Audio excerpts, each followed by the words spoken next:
suis un acteur qui fait des films, et des films d'auteur, et des films plus intimistes, et des films plus commerciaux, et des films plus populaires, et des gros budgets, et des petits budgets, et avec des metteurs en scène qui sont des metteurs en scène qui dirigent les acteurs, d'autres qui sont beaucoup plus laxistes et qui s'intéressent beaucoup à la caméra.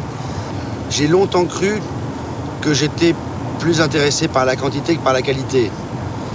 Et en fait, non, la qualité m'intéresse plus que la quantité, mais la qualité ne m'intéresse que s'il y en a en grosse quantité. Mais cette idée de quantité, ça voulait dire de tourner, d'enchaîner un film après l'autre? Dans la vie, c'est tout, la quantité. Pour moi, c'est tourner beaucoup de films, c'est prendre des grosses bouchées à table. C'est prendre des gros morceaux de pain en mettant des gros morceaux de beurre dessus.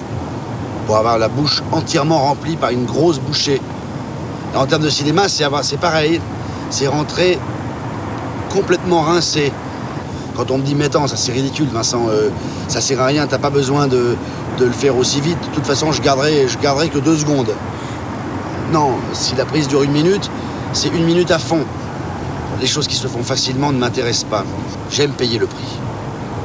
Mon confort, c'est l'inconfort. Alors,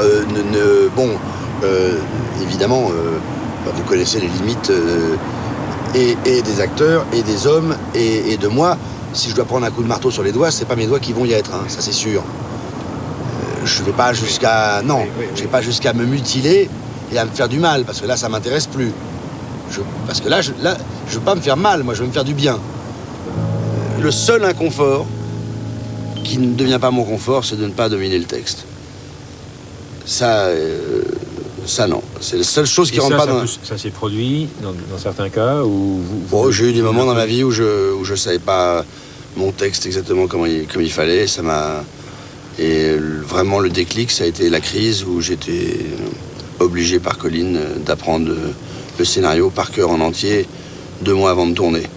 Et j'ai trouvé mon compte, un plaisir énorme, mais surtout ça m'a détendu. Et donc, du coup, maintenant, je le fais à chaque fois. Mm-hmm.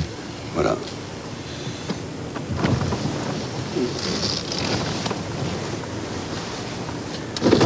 On est arrivé à bon port. Pardon. Bonsoir. Je ne fais pas des rôles ni pour me cacher, ni pour montrer des choses. Mais par contre, je pense que inconsciemment, je fais des rôles au fur et à mesure dans ma vie qui correspondent à la vie que je mène au moment où j'accepte les rôles. Ou parce que j'ai besoin de jouer un rôle comme ça pour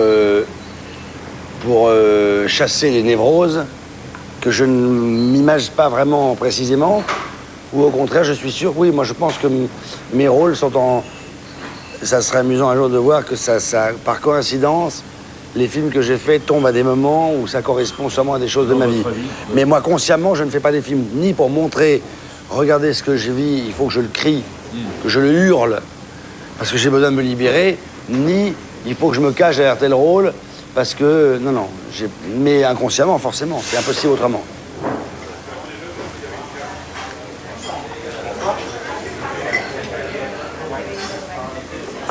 Si je prends mes notes, je lis une phrase qui est entre guillemets, où je lis « La grande surprise pour moi a été la manière dont Vincent Lindon a joué le désarroi de Fernand après le meurtre de Rocky. » C'est Claude Sautet, ça.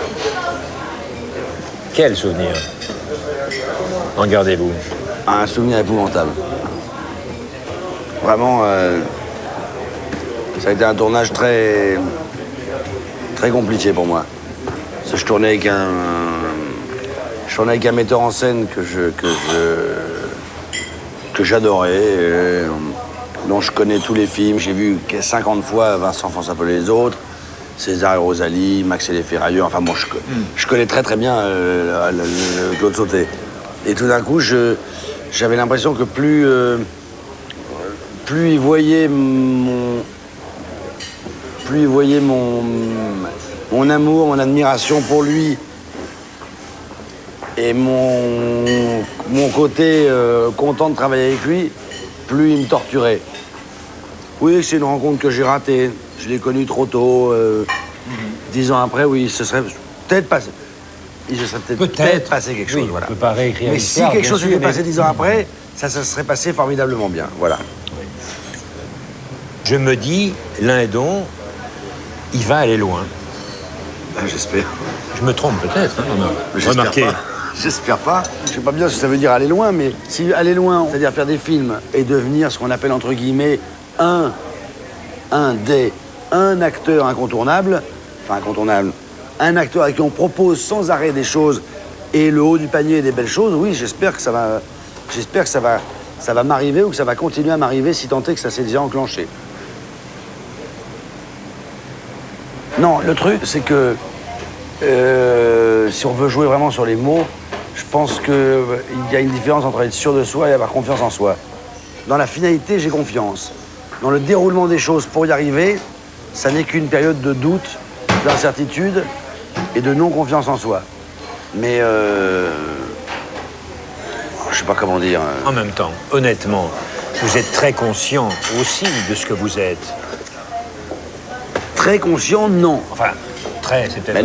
Mais non, pas très conscient, sinon ça... Mais une part de conscience, quand même, Une part, de temps en temps, qui me rappelle à l'ordre, mais oui. Une toute petite part qui est bien... Une part qui vous rappelle à l'ordre et qui vous dit, bah, merde, je suis quand même Vincent Lindon. Oui, mais c'est... Ça existe. Oui, mais c'est comme des étoiles filantes. C'est une étoile filante, c'est un éclair. Et puis hop, ça redisparaît et je retombe dans mes travers. Enfin, dans mes travers, d'ailleurs, je trouve pas que c'est un travers. Je suis comme ça et puis c'est tout. Est-ce que vous êtes quelqu'un d'obsessionnel? Oui. Ça se traduit comment? Ben, obsessionnel, c'est, comme son nom l'indique, c'est avoir des obsessions. Et je suis quelqu'un d'obsessionnel, oui, de têtu, d'obsessionnel, de répétitif. Je rabâche les choses, je les répète 100 fois, je raconte souvent les mêmes histoires, jusqu'à que... Un homme séduisant, sexy, c'est comme ça qu'on parle dans les magazines féminins de vous. Oui. C'est pas gênant. Non, c'est pas gênant. C'est embarrassant. C'est pas gênant qu'on parle de moi comme ça, c'est gênant d'en parler maintenant. Ah. Mais c'est pas gênant, non. Oui, il doit se dire, oui, c'est sûrement... Alors, ils doivent se dire aussi... Lindon, c'est un mélange de vulnérabilité et de force, voilà. Ouais, ça c'est la grande phrase, ça. C'est à la fois fort et à la fois faible. Bon, et ça plaît à beaucoup de monde. Oui, c'est le nouveau truc, ça. C'est en transplantation dans le langage moderne, c'est à l'écran ce qu'on aime bien chez les hommes à la ville, c'est-à-dire ces hommes qui se sont féminisés, qui changent les couches des bébés, qui se promènent avec leur enfant. Eh ben, disons que je dois être un homme d'aujourd'hui. Vous avez fait 2 fois la couverture de Elle. Oui. Il n'y en a pas beaucoup qui ont fait ça. Des hommes. Non. Alors, ça veut bien dire quelque chose. Ben, ça doit vouloir dire ça. Tant mieux, hein. Ça doit vouloir dire ça. Ça doit vouloir dire ça.